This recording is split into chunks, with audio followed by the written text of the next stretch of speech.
Fix tahun ini seperti prediksi gue kemarin, Arsenal pasti harus juara Liga Inggris dan Liga Champion. Kenapa? Seperti yang sama-sama kita saksikan kemarin bahwa Manchester City itu dia harus menerima pil pahit, mereka imbang melawan Tottenham Hotspur, dan juga Aston Villa mereka menelan kekalahan 0-1 di kandangnya sendiri melawan Brentford. Saat ini Arsenal kokoh di puncak klasemen dengan selisih 6 poin dengan Manchester City di peringkat kedua dan 7 poin dengan Aston Villa yang menyusul di peringkat 3. Teman-teman, gue hanya ingin mengekspresikan keyakinan gue karena apa? Sepanjang tahun ini Arsenal jauh lebih konsisten dibanding tahun kemarin. Kalau tahun kemarin di bulan-bulan ini sangat rawan, di bulan-bulan Januari mereka beberapa kali itu tergelincir dalam pertandingan-pertandingannya. Ya meskipun di musim ini seperti kemarin 2 pertandingan melawan Liverpool dan setelahnya juga kita harus berakhir imbang. Tapi gue melihat optimistis di tahun ini Arteta akan bisa bawa Arsenal meraih atau mengangkat Premier League untuk 21 tahun lamanya menunggu. Gue hanya berkeyakinan bahwa sepanjang Arsenal konsisten, karena memang dari schedule yang ada, partai besar Arsenal tuh hanya tinggal melawan Tottenham, kemudian Chelsea, dan terakhir itu melawan Manchester City. Kalau seandainya melawan Tottenham dan Manchester City serta Chelsea kita bisa menang, gue pastikan gue lebih optimis Arsenal bisa akan juara di musim ini. Untuk Liga Champion pun demikian. Karena gue lihat performanya Arsenal seperti video gue kemarin, gue bahas bahwa Arsenal merupakan satu-satunya tim di Liga Champion yang 8 pertandingan konsisten meraih kemenangan, tidak pernah imbang, dan mereka meraih poin penuh yaitu 24 poin.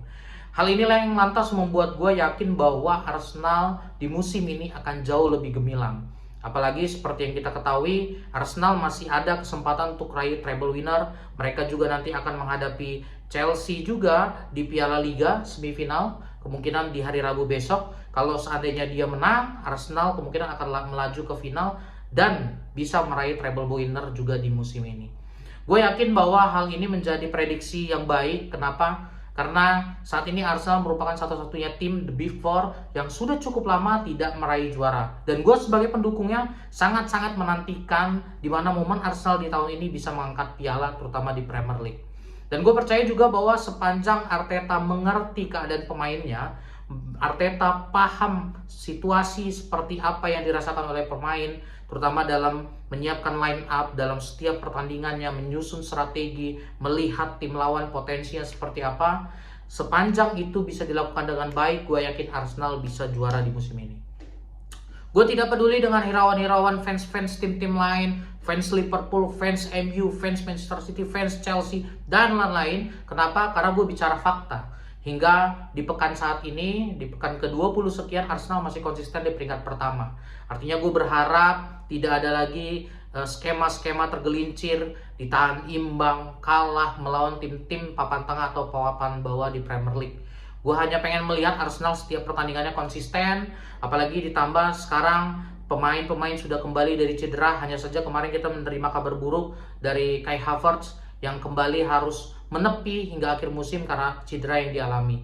Gue melihat bagaimana Gyökeres, Gabriel Jesus sudah membuktikan taji mereka. Seperti kemarin melawan Leeds United, mereka masing-masing menciptakan 1 gol. Kemudian di lini tengah juga itu semakin solid, pilihan banyak. Ada Odegaard, ada Eze, ada juga Noni Madueke, kemudian ada Saka, ditambah matangnya juga Declan Rice, dan semuanya hingga dari lini pertahanan dan penjaga gawang David Raya juga sudah minim melakukan kesalahan-kesalahannya.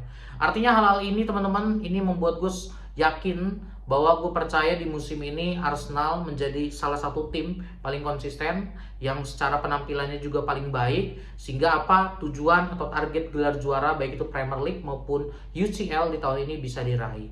Di samping itu juga tetap gue objektif menilai bahwa ancaman tetap hadir dari Manchester City dan Aston Villa. Kemarin Aston Villa mungkin tergelincir 1 kali melawan Brentford, tapi gue berharap di pertandingan-pertandingan selanjutnya juga Aston Villa terus tergelincir.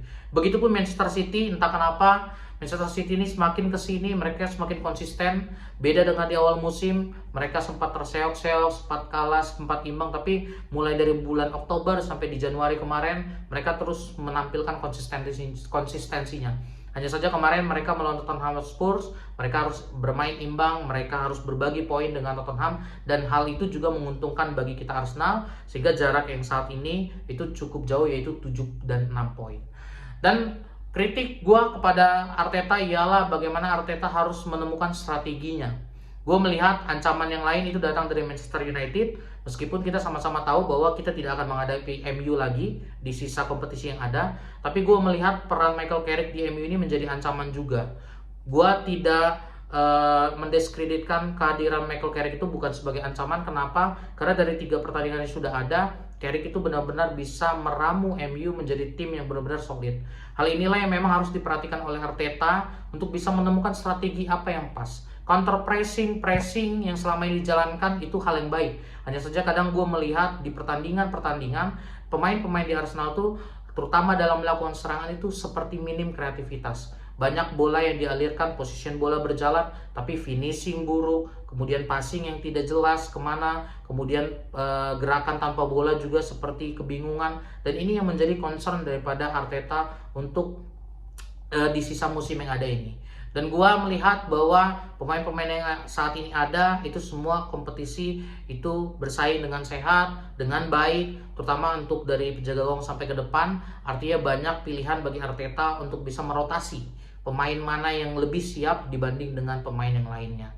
Tidak menutup kemungkinan pemain-pemain dari bangku cadangan pun bisa dimainkan. Hanya saja memang untuk di momen-momen seperti ini Arteta harus jeli kapan pemain dari bangku cadangan itu dimainkan dan kapan pemain-pemain yang biasa starter atau masuk dalam line up itu memang harus dipertahankan. Gue berharap di musim ini kembali lagi Arsenal bisa menjadi juara, setidaknya menjadi juara Premier League dan juga menjadi juara di Champions League. Kenapa demikian? Karena gue melihat bagaimana perjuangan selama ini 1 tahun musim kemarin. Arteta ini sudah musim keempat di Arsenal. 3 musim yang lalu dia hanya puas di peringkat 2. Artinya seperti bayang-bayang Arsene Wenger di tahun 99 membawa Arsenal bisa juara di tahun 2003, ada rentang 4 tahun yang memang disiapkan oleh Arsene Wenger. Semoga ini menjadi berulang juga, menjadi kehokian juga bagi Arteta di musim keempatnya bersama Arsenal, ia bisa meraih trofi Premier League bersama Arsenal. Demikian konten dari gue, selamat malam, salam olahraga.